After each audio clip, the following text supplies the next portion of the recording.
سے line number 7 سورۃ النساء کی آیت نمبر 6-7 سے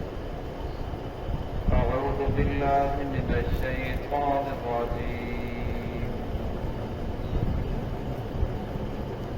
بسم اللہ الرحمن الرحیم وَلَهَدَيْنَاهُمْ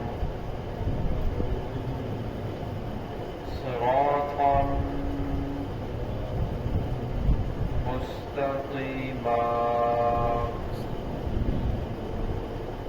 وَمَن يُطِعِ اللَّهَ وَالرَّسُولَ فَأُولَئِكَ مع الذين أنعم الله عليهم من النبيين والصديقين والشهداء والصالحين وحسن أولئك رفيقا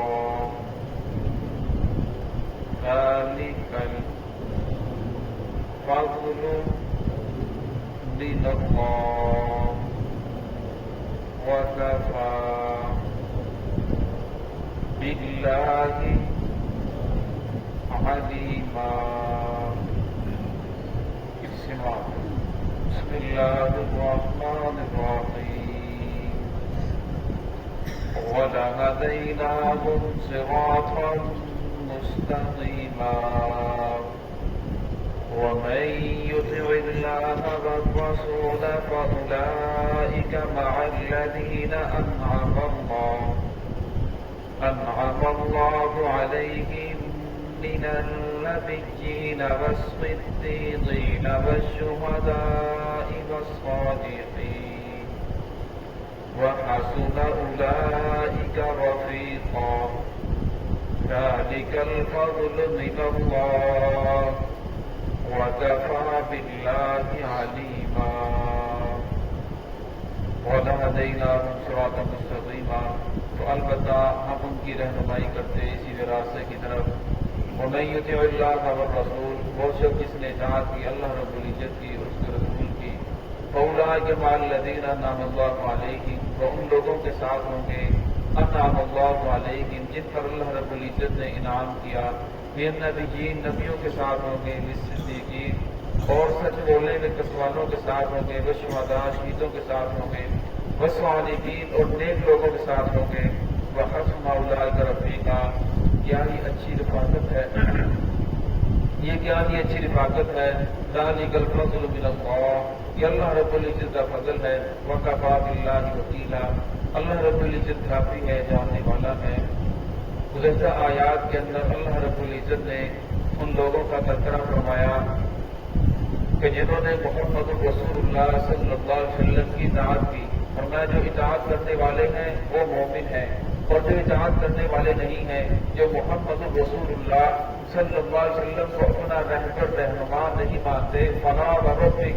میں رب اپنی قسم کھاتا ہوں لا یؤمنون وہ ہرگز مومن نہیں ہو سکتے. وہ مومن نہیں ہے، وہ مسلمان نہیں ہے. وہ مسلمانی کا دعویٰ کرتے رہیں، اپنے آپ کو مومن کہتے رہیں، اپنے دعوے کے اندر وہ لوگ ہوتے ہیں. اور میں سچے لوگ وہی ہیں جنہوں نے محمد رسول اللہ صلی اللہ علیہ وسلم کو اپنے لیے رہبر رہنما بنا لیا، محمد رسول اللہ صلی اللہ علیہ وسلم کو اپنے لیے فیصل مقرر کر دیا، محمد رسول اللہ صلی اللہ علیہ وسلم کو اپنے لیے منصف مقرر کر لیا. پھر اپنا ہر فیصلہ، اپنا ہر معاملہ محمد رسول اللہ صلی اللہ علیہ وسلم کی شریعت کے اندر کرتے ہیں. امام الانبیاء کا حکم اس کے بارے میں کیا ہے، اللہ رب العزت کا فرمان کیا ہے، قرآن کیا کہتا ہے، محمد رسول اللہ صلی اللہ علیہ وسلم کی شریعت کیا کہتی ہے. پھر جو شریعت کا فیصلہ ہوتا ہے اور وہ اس کے مطابق جو لوگ عمل کرنے والے ہیں وہ تو مسلمان ہیں، اور فرمایا جو اس کے مطابق عمل نہیں کرتے اللہ رب العزت اپنی قسم کرتے ہیں فلا وربک لا یؤمنون، فرمایا وہ لوگ مومن نہیں ہیں چاہے وہ مومن اپنے مومن ہونے کا دعویٰ کرتے رہے۔ تو آگے اللہ رب العزت نے فرمایا کہ جو لوگ محمد رسول اللہ صلی اللہ علیہ وسلم کی شریعت کے اوپر ایمان لے کر آ جائیں، آقا کو اپنا رہنما سمجھ لیں، ورنہ پھر اللہ رب العزت لوگوں کو 4 انعام عطا فرمائیں گے۔ ورنہ اللہ رب العزت دنیا میں بھلائی عطا فرمائیں گے، آخرت کے اندر ہی بھلائی عطا فرمائیں گے۔ دنیا کے اندر بھی کوئی پریشانی انہیں نہیں آئے گی، دنیا کے اندر بھی ان لوگوں کے لیے اللہ رب العزت آسانیاں پیدا فرمائیں گے، اور آخرت کے اندر ان کے لیے بھلائی کی بھلائی ہوگی۔ ورنہ اللہ رب العزت ان لوگوں کو اجر عظیم عطا فرمائیں گے، دین کے اندر ثابت قدمی دیں گے، دین کے اندر وہ جھکرے گا نہیں کہ دین کی وجہ سے ڈگ مگائے گا نہیں کہ یہ صحیح ہے یہ غلط ہے اس طرف چلا جاؤ، ورنہ دین کے اندر اللہ کو ثابت قدمی عطا فرمائیں گے۔ وَلَهَدَيْنَاهُمْ، ورنہ اللہ رب العزت اس آدمی کو چوتھا انعام جو عطا فرمائیں گے، اللہ رب العزت ہدایت دیں گے سیدھے راستے کی طرف، صراط مستقیم کی طرف، وہ بھٹکتا نہیں پھرے گا۔ آگے والی آیت کا شان نزول یہ ہے، محمد الرسول اللہ صلی اللہ علیہ وسلم مسجد میں تشریف لائے، ایک صحابی ہیں جو مسجد کے اندر تشریف فرما ہیں، جن کے چہرے اور لباس سے یہ ثابت ہو رہا ہے، غربت افلاس ان کے چہرے اور لباس سے ظاہر ہو رہی ہے کہ رسول اللہ صلی اللہ علیہ وسلم کی طرف دیکھا تو خوشی سے کھلکھلا اٹھے، اپنی ساری غربت کو بھول گئے، اپنے پریشانی کو بھول گئے، عرض کیا یا رسول اللہ صلی اللہ علیہ وسلم آپ سے اتنی محبت ہے، جب گھر کے اندر جاتا ہوں تو آپ کی محبت دل کے اندر ٹھاٹھے مارتی ہے، جوش مارتی ہے، بیوی بچوں کو چھوڑتا ہوں، آپ کی خدمت کے اندر حاضر ہوتا ہوں، آپ کی زیارت کرتا ہوں اور میں دل کو سکون ملتا ہے، لیکن میری ایک پریشانی وہ دن بدن بڑھتی چلی جا رہی ہے، دن بدن وہ پریشانی ختم نہیں ہوتی بلکہ اور بڑھتی چلی جا رہی ہے کہ دنیا کے اندر جب آپ کی محبت دل کے اندر جوش مارتی ہے تو خدمت میں حاضر ہوتے ہیں، آپ کی زیارت کرتے ہیں، آنکھوں کو سکون ملتا ہے، دل کو سکون ملتا ہے، لیکن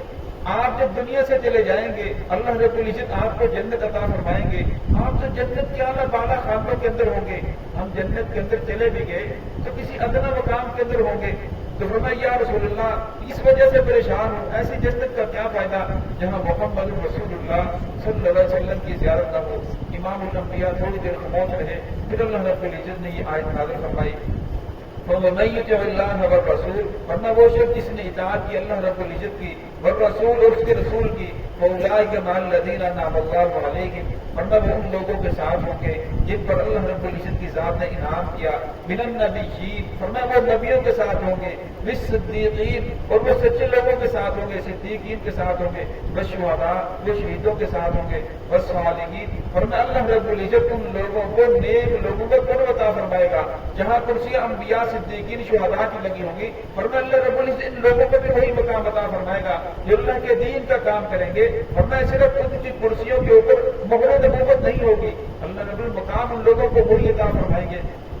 اس کا یہ ہرگز مطلب نہیں ہے جس طرح قادیانی کہتے ہیں کہ جس نے اللہ کی اطاعت کی، جس نے محمد رسول اللہ علیہ وسلم کی اطاعت کی وہ نبی بن جاتا ہے، جس نے صدیق کی اطاعت کی وہ صدیق بن جاتا ہے، جس نے شہید کی اطاعت کی وہ شہید بن جاتا ہے، جو جس کے نقش قدم پر چلے گا وہ وہی بن جائے گا، حالانکہ ایسی بات نہیں ہے۔ اس کا مطلب یہ ہے کہ اسے محمد رسول اللہ صلی اللہ علیہ وسلم کی مجلس کے اندر آنے جانے کے اندر آسانی ہو جائے گی، جہاں رسول اللہ صلی اللہ علیہ وسلم کا مقام اور مرتبہ ہوگا، جہاں امام الانبیاء تشریف فرما ہوں گے، وہاں اس کے لیے آنے جانے کے اندر کوئی رکاوٹ نہیں ہوگی۔ جس صلی اللہ علیہ وسلم کی حدیث ہے، فرمایا سچا تاجر، ایماندار تاجر، فرمایا قیامت والے دن اللہ رب العزت اسے انبیاء کا قرب نصیب فرمائیں گے، انبیاء کے ساتھ شامل فرمائیں گے۔ اس کا یہ ہرگز مطلب نہیں ہے کہ سچا تاجر وہ نبی بن جاتا ہے، ایماندار تاجر وہ نبی بن جاتا ہے۔ اس کا مطلب یہ ہے کہ اسے نبیوں کی مجلس کے اندر جو نیک لوگوں کا مقام ہوگا ان کے پاس آنے جانے کے لیے ان لوگوں کو آسانی ہوگی۔ تو فرمایا یہ ان لوگوں کو ہوگی جنہوں نے محمد رسول اللہ صلی اللہ علیہ وسلم کی اطاعت کی، دنیا کے اندر رسول اللہ صلی اللہ علیہ وسلم کو اپنا رہنما سمجھا۔ اس ربیع الاول کے مہینے کے اندر صرف محمد رسول اللہ صلی اللہ علیہ وسلم کی ولادت نہیں بلکہ آپ صلی اللہ علیہ وسلم کی رسالت کا اعلان بھی اسی مہینے کے اندر ہے۔ آپ صلی اللہ علیہ وسلم کی ہجرت مدینہ میں داخل ہوتے ربیع الاول کا مہینہ تھا، امام الانبیاء دنیا سے رخصت ہوئے تو ربیع الاول کا مہینہ تھا۔ اس لیے اس مہینے کی نسبت سے انسان کوشش کرے کہ ہر آنے والا دن میرا بہتر ہوتا چلا جائے، ہر آنے والے دن میں محمد رسول اللہ صلی اللہ علیہ وسلم کی نئی سنت پہ عمل کروں اور میں آپ صلی اللہ علیہ وسلم کی 100% سنتوں کے اوپر عمل کرنے والا بن جاؤں۔ رسول اللہ صلی اللہ علیہ وسلم جس مشن کو لے کر آئے تھے اس مشن کے اوپر میں خود بھی چلوں اور لوگوں کو بھی اس پر لانے کی کوشش کروں، اور میں جب انسان کے دل کے اندر اس کا جذبہ پیدا ہو جائے گا اور انسان اس کی کوشش شروع کر دے گا اور پھر اس کا ہر آنے والا دن بہتر سے بہتر ہوتا چلا جائے گا. اللہ رب العزت کی تمام پریشانیاں ختم کر دیں گے. دعا کہ اللہ رب العزت میں محمد رسول اللہ صلی اللہ علیہ وسلم سچی محبت نصیب فرمائے اور آپ کے نقش قدم پر چل کر زندگی گزارنے کی توفیق عطا فرمائے.